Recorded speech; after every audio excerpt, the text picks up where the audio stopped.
नमस्कार। आप सभी यूट्यूब दर्शकों का हमारे इस यूट्यूब चैनल पर हार्दिक स्वागत है। प्यारे विद्यार्थियों, जैसा आपको पता है हमने सीबीएसई बोर्ड की जो परीक्षा टर्म 2 की होने वाली है, उस टर्म 2 की परीक्षा के अंतर्गत जो हमारा हिंदी का सिलेबस है, उस सिलेबस से संबंधित और जो सीबीएसई ने मॉडल पेपर जारी किया है, उससे संबंधित मैंने वीडियो इसके पहले बना करके दिया था। आज हम उसी कड़ी में रिवीजन या जिसको हम हिंदी में कहते हैं पुनराभ्यास, पुनराभ्यास के अंतर्गत जो हमारा इस सिलेबस का एक लेसन है लखनवी अंदाज, उस लखनवी अंदाज को लेकर के उसका हम पुनराभ्यास करने वाले हैं। तो हम इस वीडियो में सबसे पहले इस लेसन की जो समरी है, इस लेसन का जो मूल भाव है, उसी समरी को हम इसको रिपीट करेंगे, इसकी समरी को समझने का प्रयास करेंगे। जैसा आप चित्र में देख पा रहे हैं, यहाँ पर यह जो कहानी है, यह जो व्यंग्यात्मक कहानी है, इस कहानी के दो मेन एक्टर हैं, जिनमें एक आप जैसा देख पा रहे हैं यहाँ पे, जिनको मैंने यहाँ पे सर्कल किया, नवाब साहब जो सफ़ेद कपड़े में बैठे हुए हैं, नवाब साहब। और इस कहानी के, इस व्यंग्यात्मक कहानी के जो दूसरे पात्र हैं, वो यहाँ पे देखिए आपको राइट हैंड साइड पर ये जो यशपाल जी हैं। तो देखिए दोनों यही इस कहानी के मेन एक्टर हैं। इन्हीं दोनों लोगों को लेकर के ट्रेन में कहानी शुरू होती है। तो इस लेसन को हम शुरू करें, इस पे डिस्कशन शुरू करें, इससे पहले इस कहानी के जो लेखक हैं उनके विषय में थोड़ा सा परिचित होते हैं, उनका हम थोड़ा सा जीवन परिचय देखते हैं। तो जैसा आपको पता है, यह जो कहानी है, इस कहानी के जो रचनाकार हैं उनका नाम है यशपाल। तो यह जो यशपाल जी हैं जिन्होंने लखनवी अंदाज को लिखा है, उनके विषय में बताया जा रहा है कि इनका जन्म सन 1903 में पंजाब के फिरोजपुर छावनी में हुआ था। तो यह जो यशपाल जी हैं, यशपाल जी का जन्म 1903 में पंजाब के फिरोजपुर छावनी में हुआ था। प्रारंभिक शिक्षा कांगड़ा में ग्रहण करने के बाद लाहौर के नेशनल कॉलेज से बीए किया। तो 1903 जैसा आपको पता है, यह उस समय की बात है जब भारत अविभाजित था, मतलब भारत पाकिस्तान दो पार्ट नहीं था, बल्कि भारत ही था, पाकिस्तान का जन्म नहीं हुआ था। तो कह रहे हैं कि इनकी जो प्राइमरी एजुकेशन है वो कांगड़ा में हुई थी। उसके बाद फिर इन्होंने आगे की पढ़ाई जो ग्रेजुएशन किया है, वह ग्रेजुएशन इन्होंने लाहौर के नेशनल कॉलेज से किया था। वहाँ इनका परिचय भगत सिंह और सुखदेव से हुआ। तो करें जब ये ग्रेजुएशन की पढ़ाई कर रहे थे, जब उन्होंने बीए वगैरह किया, तो उसी समय इनका जो परिचय है वह भगत सिंह और सुखदेव जैसे स्वतंत्रता संग्राम सेनानियों से हुआ था। स्वाधीनता संग्राम की क्रांतिकारी धारा से जुड़ाव के कारण ये जेल भी गए।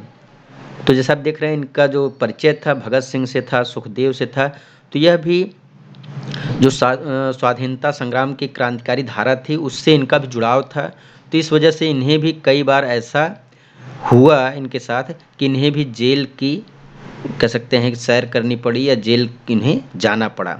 और अंतोगत्वा 1976 में 1976 में इनका देहावसान हो गया। तो आप देख रहे हैं 1903 में पैदा हुए थे और 1976 में इनका देहावसान हो गया, इनका स्वर्गवास हो गया। तो यह जो यशपाल जी हैं, यही यशपाल जी ने लखनवी अंदाज लेसन को, पाठ को इन्होंने लिखा है। तो आइए कहानी की शुरुआत करते हैं। तो देखिएगा, यह जो कहानी है, इस कहानी को आप मान लीजिए एक बार पढ़ चुके होंगे या आपने अपनी स्वेच्छा से कई बार इसको पढ़ा होगा। लेकिन हम इस पूरी कहानी को अगर समझना चाहें तो हम पूरी कहानी को 8 भागों में डिवाइड करके, 8 पार्ट में डिवाइड करके समझ सकते हैं।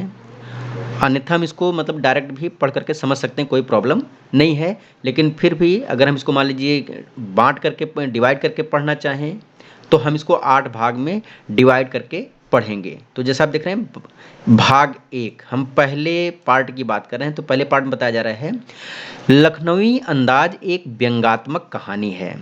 इसकी कहानी कुछ इस प्रकार है। ट्रेन चलने को तैयार थी। लेखक को कहीं दूर जाना नहीं था, इसलिए भीड़ से बचने और एकांत में बैठना चाहते थे, जिससे नई कहानी के बारे में सोच सकें और ट्रेन की खिड़की से बाहर के प्राकृतिक दृश्यों को भी देख सकें। इसलिए लोकल ट्रेन के सेकंड क्लास का टिकट खरीद लिया था। तो आपको बताया गया कि यह जो कहानी है, यह कहानी व्यंग्यात्मक है, ये व्यंग्य प्रधान है। उसके साथ कहानी की शुरुआत हो रही, करें जो लेखक हैं, लेखक को कहीं ज़्यादा दूर नहीं जाना था, इसलिए उन्होंने भीड़ से बचने के लिए सेकंड क्लास का टिकट लेकर के मान लीजिए यात्रा करने का विचार किया। आगे चलते हैं, कहानी का जो दूसरा पार्ट है, दूसरे पार्ट में देखते हैं क्या बताया गया।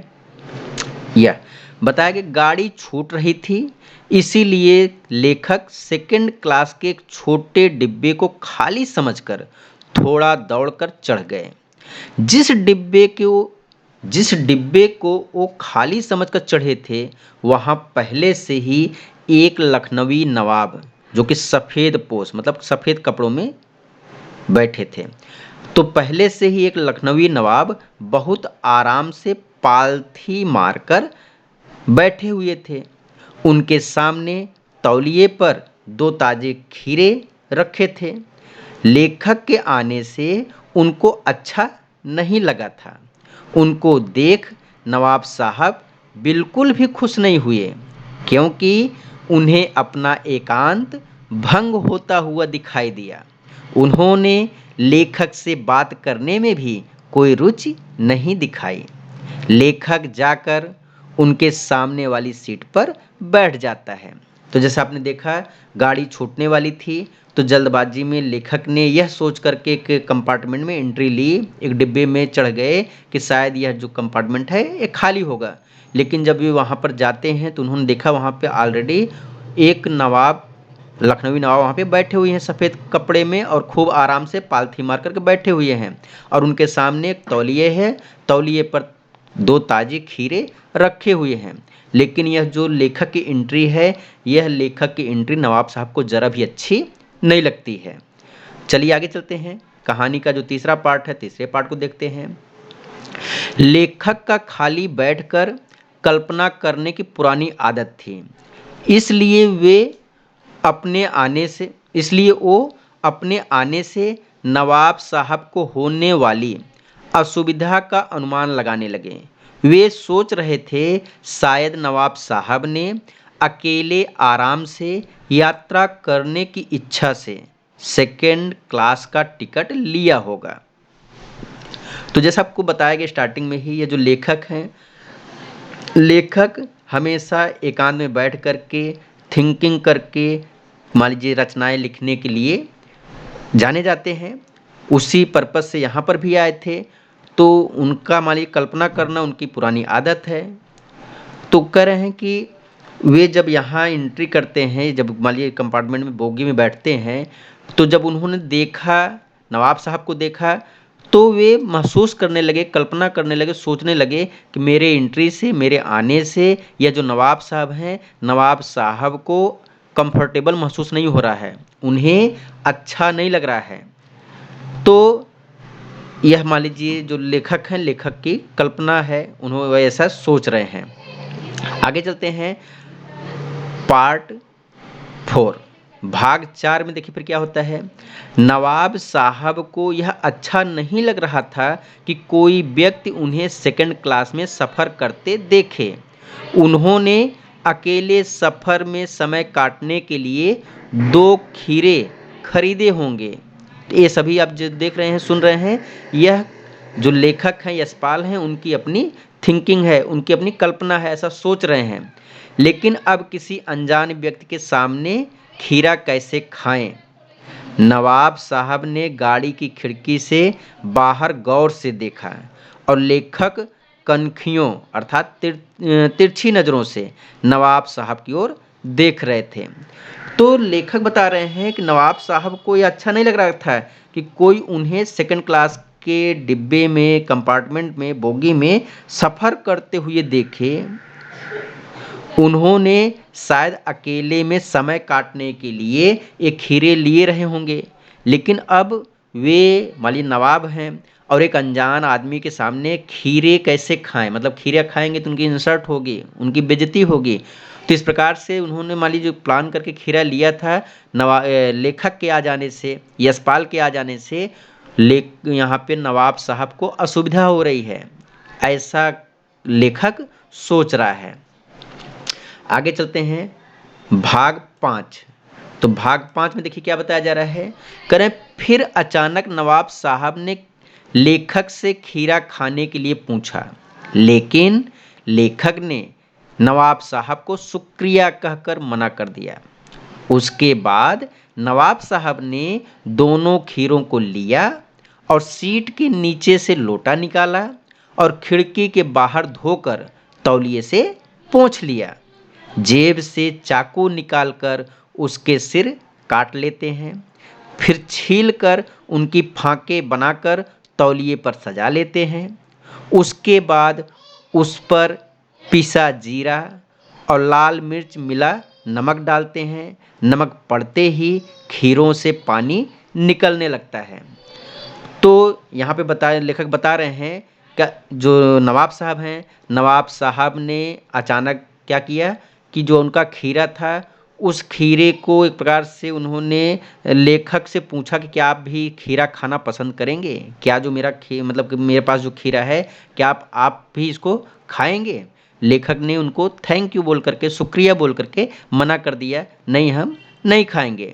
तो उसके बाद नवाब साहब ने क्या किया, उन्होंने दोनों खीरों को निकाला, सीट के नीचे उनके बर्तन थे, लोटा था, वहाँ से पानी निकाला और फिर खिड़की के बाहर खूब अच्छे से खीरे को धोया और धोने के बाद उसको तौलिए से पोंछा और फिर जेब से उन्होंने चाकू निकाला और चाकू निकाल करके उसको अच्छे से कट करके उसको तौलिए पर सजा दिया। उसके अपने स्लाइस बनाए, स्लाइस बना करके उसको तौलिए पर सजा दिया और फिर उसके ऊपर जीरा पिसा हुआ और लाल मिर्च और नमक, इन सब चीज़ों को डाल दिया। जैसे ही सभी चीज़ें खीरे के ऊपर डाली गई, उन खीरों से पानी निकलने लगा। आगे चलते हैं भाग नंबर 6 में, देखते हैं क्या होता है। उसके बाद नवाब साहब एक बार लेखक से फिर खीरा खाने के लिए पूछते हैं। चूंकि वे पहले ही इनकार कर चुके थे, इसीलिए उन्होंने अपना आत्मसम्मान बचाने के लिए इस बार पेट खराब कहकर खीरा खाने से मना कर दिया।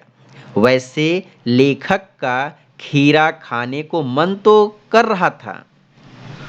उसके बाद नवाब साहब ने खीरे के टुकड़ों को देखा, फिर खिड़की के बाहर देखकर एक गहरी सांस ली और उन्होंने खीरे की फांकों, अर्थात जो उसके स्लाइस थे, जो टुकड़े थे, उन फांकों को बारी बारी से उठाकर होंठों तक लाकर सूंघा।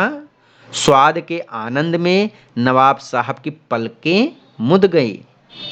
उसके बाद नवाब साहब ने खीरे के उन टुकड़े को खिड़की से बाहर फेंक दिया।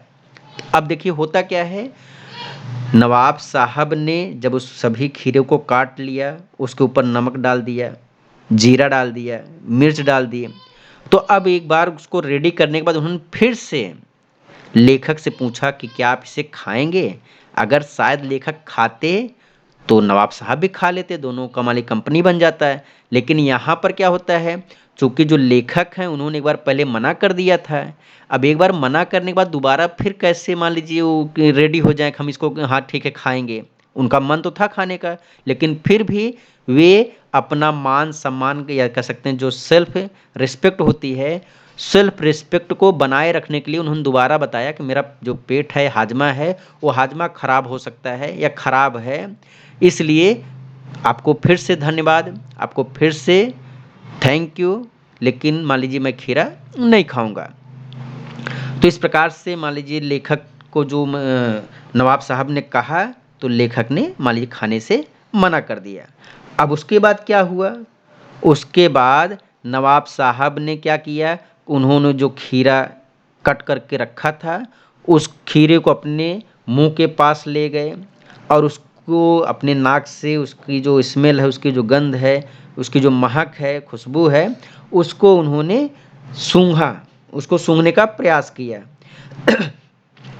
और उसको सूंघने के बाद फिर उन्होंने अपनी आँखों को बंद कर लिया और फिर उन्होंने ऐसा फ़ील किया कि जैसे उसका जो स्वाद है वह उनके मान लीजिए शरीर के अंदर, उनकी मान लीजिए नाक से या उनके मुंह से वह अंदर चली गई।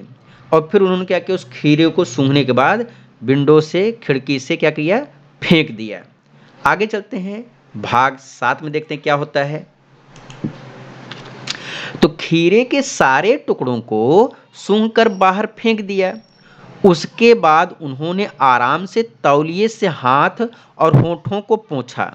बाद में बड़े गर्व से लेखक की ओर गुलाबी आंखों से देखते हैं और ऐसा लगता है जैसे लेखक से कहना चाह रहे हों, यह है खानदानी रईसों का तरीका। नवाब साहब खीरे की तैयारी और इस्तेमाल से थक कर लेट जाते हैं। लेखक गौर कर रहे थे कि क्या सिर्फ खीरे को सूंघ कर ही पेट भरा जा सकता है। तभी नवाब साहब एक ऊंची डकार लेते हैं और लेखक से कहते हैं, खीरा लजीज होता है लेकिन पेट पर बोझ डाल देता है। तो देखिए भाग 7 में क्या हुआ, खीरे के सारे टुकड़ों को सूंघकर ऐसे इन्होंने बाहर फेंक दिया। मतलब जितने भी उसके टुकड़े हुए थे, जो भी 8 टुकड़े मान लीजिए हुए होंगे, तो सभी टुकड़ों को उन्होंने ऐसे सूंघा, सूंघ करके उन्होंने विंडो साइड से उसको क्या कर दिया, बाहर फेंक दिया।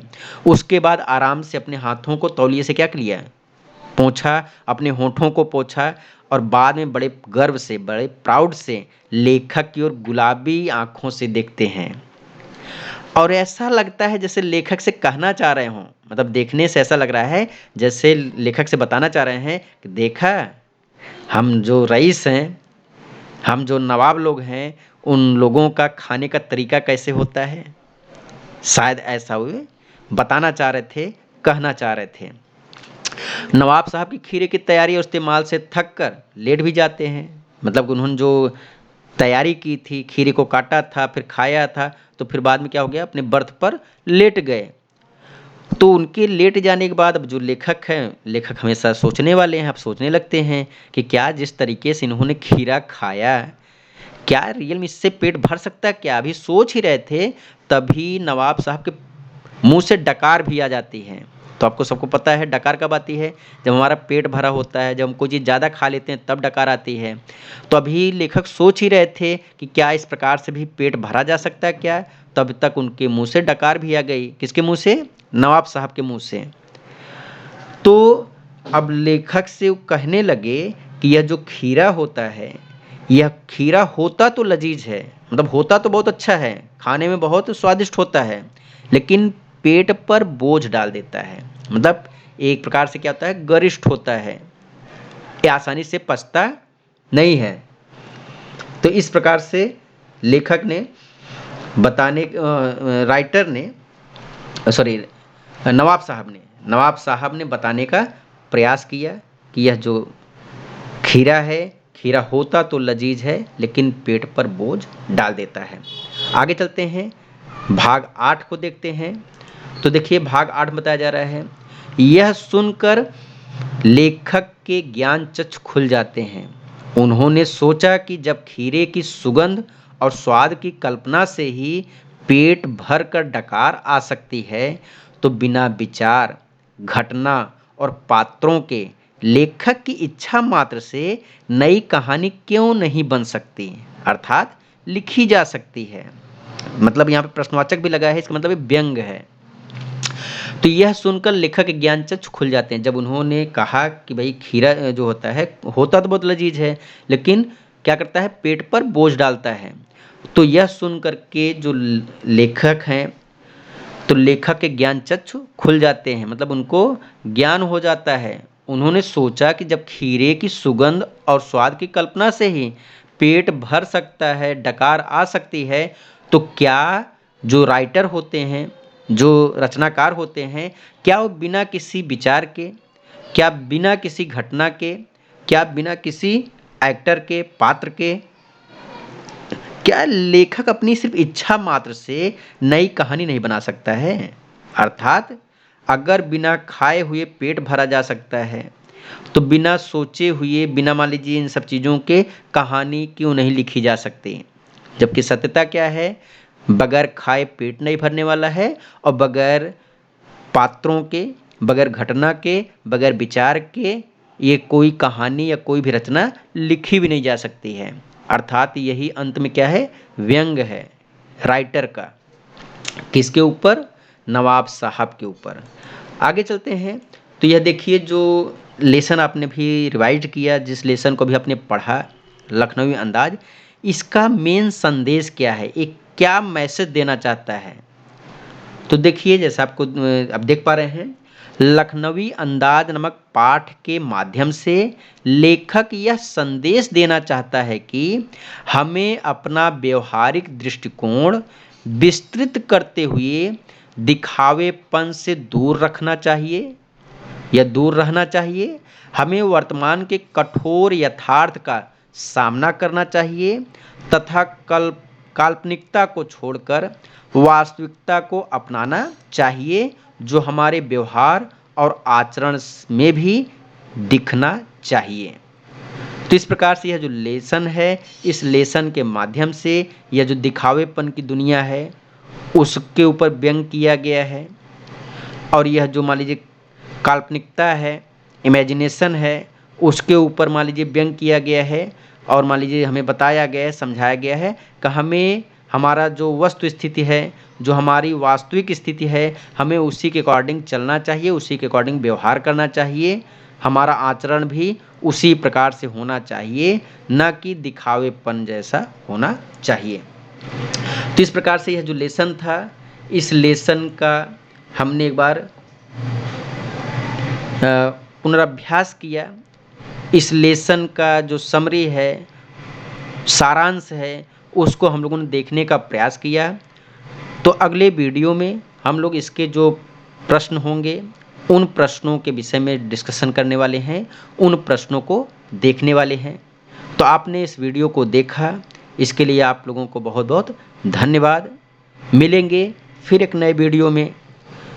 अभी आप मेरे साथ जुड़ना चाहते हैं, आप अपना रिवीजन हमारे साथ करना चाहते हैं, तो प्लीज़ अभी अपने इस चैनल को लाइक कर लीजिए, चैनल को सब्सक्राइब कर लीजिए और अपने दोस्तों के साथ शेयर कर दीजिए, क्योंकि मिलेंगे फिर नए वीडियो में इसके प्रश्नोत्तर के साथ। तो आपने वीडियो को देखा, इसके लिए आपको बहुत बहुत धन्यवाद।